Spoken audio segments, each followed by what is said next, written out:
The restaurant was packed with people enjoying their evening. Waiters moved swiftly between tables, serving expensive dishes and refilling glasses. Among them was a young waiter, his uniform slightly worn but his posture upright, carrying a tray of drinks. As he approached a table near the window, laughter erupted from a group of well-dressed friends. At the center of it was a young man, dressed in designer clothes, his watch sparkling under the chandelier's glow. His eyes locked onto the waiter's shoes, scuffed, old, barely holding together.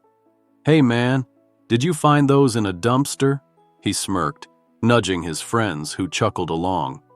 The waiter, taken aback, looked down at his shoes. He had owned them for years, and while they weren't stylish, they had carried him through long shifts, through hardships. His face remained calm, but inside something shifted. "Before we continue, tell me, where are you watching this from? If you enjoy these kinds of stories, make sure to subscribe so you never miss a powerful lesson like this." Now, back to the story. The waiter ignored the laughter and continued his job. He placed the drinks carefully on the table, keeping his composure. But the rich kid wasn't done. "Come on, bro, don't be shy. How much do you even make in a month?" "Probably less than what I spent on this watch." His friends laughed again, shaking their heads in amusement. The waiter met his gaze, his expression unreadable. "Sir, I hope you enjoy your meal." His tone was polite, unwavering. The rich kid scoffed, rolling his eyes, and went back to his conversation. But something in the waiter's reaction made him uneasy. It was too composed, too unaffected. As the night went on, the waiter continued his work, but he wasn't the only one being observed. A man sitting a few tables away had witnessed everything: the mockery, the arrogance, the way the waiter handled it with dignity. He watched in silence, making a mental note. It was almost closing time when the restaurant's owner walked in. He was rarely seen, but when he was, people paid attention. He had built this place from the ground up, and he valued hard work more than anything.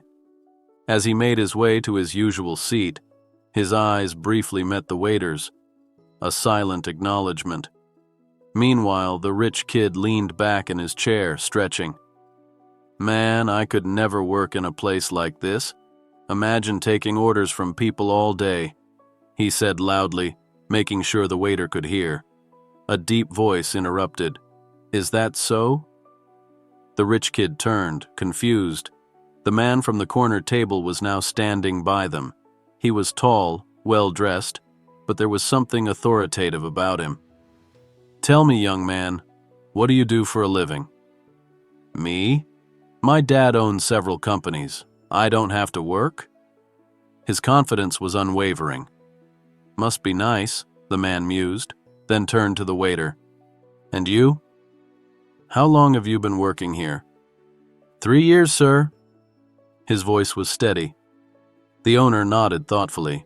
"You handle disrespect well," the owner said. "I've been watching." The rich kid frowned. "Wait, who even are you?" The man smiled slightly. "The owner of this restaurant." The table went silent. Even the rich kid's friends looked surprised. "And I value respect in my employees, something you clearly lack." The rich kid laughed nervously. "Look, I was just joking. No harm done." The owner turned to the waiter. "Do you like working here?" "Yes, sir." "Good. Then how about a promotion? Starting next week, you'll be managing the evening shifts." The waiter blinked, processing the words. "And as for you," the owner said, turning to the rich kid, "you clearly think this job is beneath you. Let's see if you can last a week doing it." The rich kid's eyes widened. "What? You can't be serious." "I am. You mock the work of honest people. Now, if you have any self-respect, prove you're better than your words. Or walk out and confirm you're just talk." The owner's voice was firm. The restaurant had gone silent, every eye on the confrontation. The rich kid's friends shifted uncomfortably. "Man, just apologize and let's go." But something in the challenge hit the rich kid's ego. "Fine, 1 week, but don't expect me to be good at it." The owner only smiled. "We'll see." The first day was rough. Carrying trays wasn't as easy as it looked, and customers weren't always polite. By the third day, his feet ached and his patience wore thin.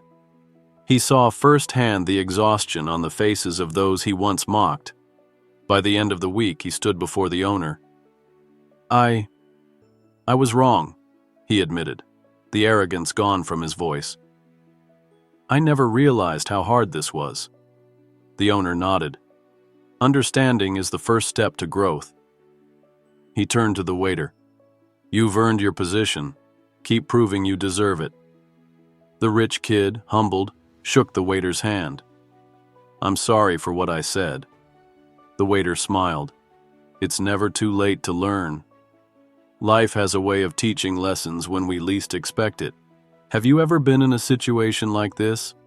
Let us know in the comments. And if you want more powerful stories, make sure to subscribe and hit the bell icon so you never miss out. Until next time.